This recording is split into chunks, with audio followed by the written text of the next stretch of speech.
Welcome to this week's episode of the Real Wealth Podcast. In this episode, I am going to be talking about gold and silver investment. Now, full disclosure, this is not something that I'm currently investing in, but something that I'm really interested in. So I want to talk a little bit about it today and talk about some of the pros and cons of investing in gold and silver, and perhaps which of the two is the best place to put your money. As ever, this is not financial advice, just my views based on the research that I've done. I am hoping in the future, I've got a few people in mind I'd like to come on the podcast and discuss this in a bit more depth, people that are very active in this market. So we will keep an eye out for those episodes coming forward. But in the meantime, here's my take on gold and silver. Now, obviously in this podcast, we have spoke a lot about the concerns of the fiat currency system, the currency system that exists in the UK and across most of the Western world, where in the 1970s, Nixon took the US dollar off the gold standard. So it used to be backed. Every time they issued currency, there was a certain amount of gold that backed it in the safes in the bank. That system fell in the 1970s, and as a result of it, now currency is issued as effectively debt. It's issued based on the backing of the government that issues it. And most of our governments, certainly in the UK, are massively insolvent, trillions of pounds worth of deficit. And that leads to concern over currency. You know, we're seeing massive inflation at the moment. Anybody with money set in the bank is losing at least 10% a year on that cash. If you are not looking at investment strategies, your money is deteriorating quicker than you could imagine in this current economic environment. So the question really around the faith that we have in the monetary system, we've spoke recently with Declan Kelly from Crypto Glasgow about alternative investment strategies, moving away from having cash in the bank and looking at things like Bitcoin, cryptocurrencies.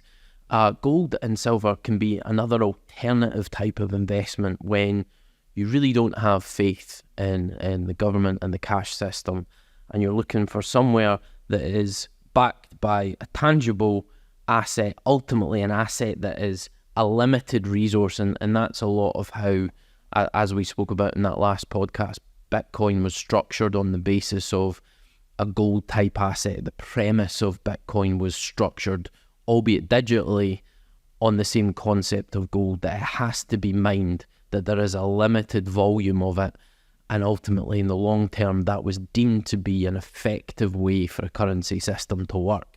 So they implemented it digitally through Bitcoin. So gold was really at the foundation of the structuring of that cryptocurrency, and ultimately leads to the question of, you know, whether or not gold in and of itself is a good place to start with investing. So let's start on gold, and then we'll talk a little bit more about silver thereafter. So gold is generally seen as a good way to diversify away from an investment portfolio. Now, investment portfolios are generally based on stocks and shares. If you're looking for a higher yield, you're looking for more of these equities that have the opportunity to grow much higher. They tend not to do so well during periods of economic uncertainty. Periods like now where we're into serious inflation, interest rates increasing, economic... we're not in a recession officially, but, you know, economic growth is very flat. Gold tends to do very well in that situation. So it can be a really good hedge against potential reductions in your investment portfolio during periods of market fluctuation. It's also seen as a safe place to put money. You know, asset, you know, when you look over a long period of time, gold has always gone up. And I'll talk more specifically about the numbers in a little bit, but it's generally seen as a safe haven. Again, especially during times of economic instability. And we could be going through a period of geopolitical change, economic volatility over the next 2 to 3 years. There are a lot of complex factors that have led to where we are just now with inflation and the economic conditions, such as COVID, mass printing of money. There is the war in Ukraine. We've now got additional fighting in Israel. We've got Brexit and all the mess that created economically. There's a lot of factors that have fed into this economic situation that we're in. It's very complex and it's unlikely to resolve in the short term. And I always kind of say that I feel like we're now really just paying for the full extent of the 2008 crash as well as all of that, because interest rates went down so low so quickly after the 2008 crash. They're only now in the last 12 months starting to really hike up, and that's us now paying for the effects of that. You've got generations of people like myself in their late 30s that have only ever known low interest rates as adults, and it's affecting people significantly just now. So there are a lot of complex factors, and in that sort of situation, gold does relatively well. It's a really good hedge against inflation because if you look historically, it has gone up over the long term significantly and covered inflation over that period of time. It's really liquid as well. You know, if you're investing in something like property, you'll realise that to realise the cash that you've got in an asset like property is a long and slow process, whereas holding gold, it's very transferable, it's very sellable. You can realise the cash very quickly. People like the tangibility of gold and the fact that they can physically hold it, they can store it, and that leads to significant benefits. It's globally recognised. It's not something that only certain states are recognising the value of it. Gold is globally recognised. So I think there's a few really important points from a VAT perspective and tax perspective on gold as well. So if you are investing in gold products from the likes of the Royal Mint, like gold sovereign coins, those are protected from capital gains tax. You're not going to have to pay any VAT on the acquisition of those coins because they're seen as legal tender. So it's very tax efficient to invest in and things like that. Gold also has a status. Investment grade gold is protected from VAT, which means ultimately you can buy it. You don't have to pay the 20%. You've not got that initial investment loss due to VAT. There are obviously other types of gold that aren't investment grade, that aren't coins that are backed by the Royal Mint, that you are going to have to pay VAT on, and there's tax implications. But it's very easy, depending on the type of investment you do, if you're investing in physical gold, to make it very tax efficient. In that situation, it can almost become like an ISA, you know, where you're protected from having to pay tax on the gains that you make over a period of time if you invest correctly. So that's kind of a brief overview of gold. If we look at gold from 1986, where the value of an ounce was about £273, fast forward to 2023, the value of an ounce of gold is around about £1,600. That equates to about a 4.8% year-on-year growth rate, CAGR, compound annual growth rate. It's a pretty good return, solid. On average, it's outstripped inflation, and you know, it's maybe not as high as the likes of the S&P 500 or some stocks and shares, funds where you can get 10% plus in that same time period annually. But it is deemed to be more kind of safe, solid, secure, good in the long term. It will be somewhat volatile based on economic situations. You know, it's going to do well in a situation like at the moment where we have economic uncertainty, but you know, in times of good economic growth, you are probably going to see a bit of a dip in that. Silver, on the other hand, obviously the values in silver are a lot lower, so it's more affordable in terms of an investment. It is somewhat more volatile. Usually when gold goes up, silver is dragged up with it. And given that there are potentially inherent costs in storing physical silver or gold, you would have to argue that if you're going for gold, which is significantly cheaper per ounce, you need more of it for the same level of investment than you would gold, so then there's more storage issues. However, really you need to weigh it up on the basis of the long-term investment, and silver is much more broadly used in industrial process. So, when you think about all the things that silver is used in, there's a lot of manufacturing process, and one of the big things that's impacting silver and its usability in industry just now is it's needed for lithium batteries. We've got a massive transition towards electric cars over the next period. Huge targets for the governments to meet. All of those lithium batteries that need to be made, and silver is an extremely reliable conductor and very hard to replace in that manufacturing process given the price of it. So you're going to see a significant demand going forward in manufacturing for silver. And when you think about it, gold will do well in times of economic uncertainty. Silver will do well in times of economic uncertainty because gold tends to drag silver up in terms of its value. But conversely, in economic times of benefit, when the economy is running well, gold is going to be a bit flat. It's going to be a bit more volatile. It's going to be not really increasing at the rates that it should, or we would hope it would. But silver is still going to have manufacturing demand, and when times are good in the economy, there's going to be increase in manufacturing, which means there's going to be increased demand for silver. So it's a really strange situation you have with silver that you don't have with really many investments, where you could see it do well in times of economic uncertainty, and you could see it do well in times of economic benefit. So it really is quite interesting from that perspective. It doesn't come with the same tax benefits that gold does. Yes, if you buy silver sovereigns or anything that's produced silver from the Royal Mint, it's a currency, so you're not going to pay capital gains tax, you're not going to pay VAT on that. But investment grade silver doesn't have the same coverage from a tax perspective that gold does. You're still going to be applicable to VAT if it's not a Royal Mint issued currency coin.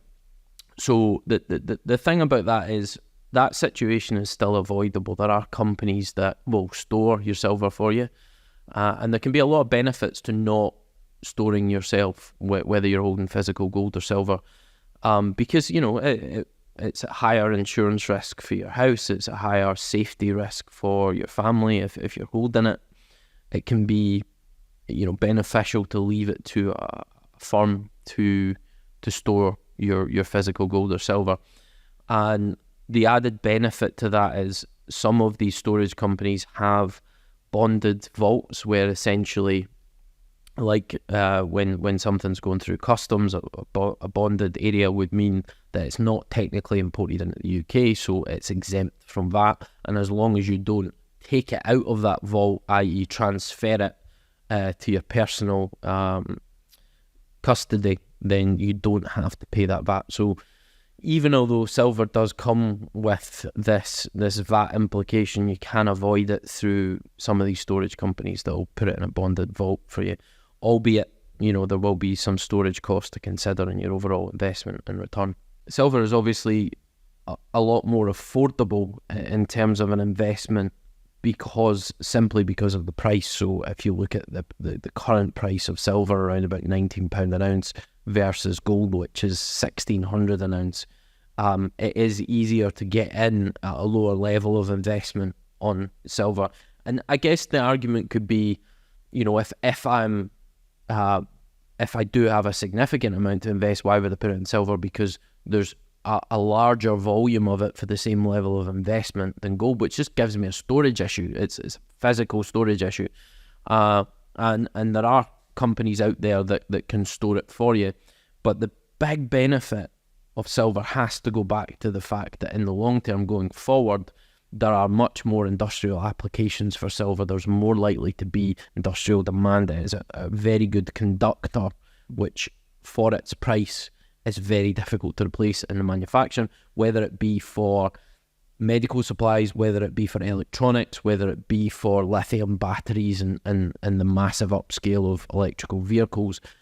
Silver fundamentally is likely to outstrip demand when it comes to gold going forward. Albeit gold is kind of seen as a globally desirable product, silver has much more practical use in industry. So even although you've got the downside of having to store it, there are some benefits of going with some of the storage companies that can hold your physical gold or silver for you, because, you know, even although silver doesn't have this tax benefit on the investment grade silver that gold does, i.e., exemption from VAT, if you hold it in a bonded vault, i.e. one of these storage companies that can hold it for you and store it in a bonded vault just ultimately means that it's technically not imported into the UK, so it sits in a VAT-free environment like they have at customs, and it means you can avoid paying the VAT, and as long as you don't take physical custody of that and essentially import it out of that vault, then you can avoid the VAT in the long term. So that can give you some efficiency, albeit there will be some cost to factor in terms of storing that physical silver or gold with that company. It also has some safety elements in it as well. You know, if you're holding your own physical gold or silver, it's more of an insurance risk in your house. It's more of a safety risk if someone knows that you've got it, and you know, you're more attractive to someone who might want to steal from you. So there are a few factors to consider when you're talking about physically buying gold or silver, whether it's bullion, whether it's these coins from the Royal Mint. Obviously with gold and silver as well, you can hold it through jewellery, etc., but it's unlikely to be, you know, as beneficial as an investment, because you've got this stuff that's influenced by design and craftsmanship, and there's a premium there way beyond the costs of the raw materials. So those things tend not to be as good investment unless, you know, it's a limited design or limited manufacture.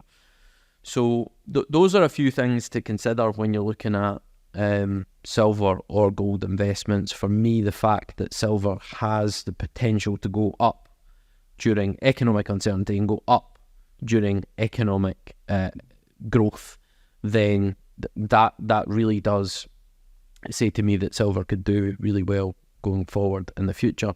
There are other ways to invest. If you want to invest in gold or silver, it doesn't just have to be through physical ownership of bullion or coins. You can invest in funds that hold a quantity of these materials, and you know, the fund will go up based with the underlying asset, either gold or silver. So you don't physically have to hold it. There are other fees to consider when you go into funds, so you just have to look at the entire return minus fees. Other things, you know, you can invest in gold and silver mining companies, and you know, however well they do and the amount of material they extract, you can benefit from that. And obviously, as gold goes up, those mining company shares would go up as well. There are, as I say, other sort of gold-backed cryptocurrencies that you can invest in, and again, they will correlate to the underlying asset values going forward. So there's a lot of different ways you can get into gold and silver investment. A lot of people like the tangibility of being able to physically hold these assets. I certainly like the look of the liquidity of it, you know, the fact that you can hold an appreciating asset and sell it quite quickly if you need the cash. It's a good diversification from the currency system, which, you know, is failing at the moment in my opinion. It's a good store of value over the long term, whether you're investing in silver or gold. The returns have been very similar. You know, we look at silver at a CAGR of 4.9% from 1986. Gold, very similar, 4.8 CAGR from 1986. So question is, what's going to happen going forward?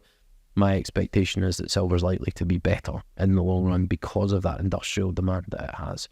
So that has been a broad overview of gold versus silver. It's still something that I'm looking into, and it's something that I'm really interested in, because I do see the issues within the currency system just now. Certainly not a good idea for anybody to be leaving more cash in the bank than they need to run their life. And this type of investment could be very attractive. The returns aren't perhaps as high as the more risky returns in equities, like the S&P 500. As I said, that's 10% plus. So the return has been about half of that in the same time frame. Those are things to consider, but on balance, there's not going to be an unlimited supply of gold or silver, so that leads to a deflationary asset in the long run, and you will see, prices go up long term. So that's been gold and silver. I've been Alex Robertson, and thanks for joining us on this wealth journey.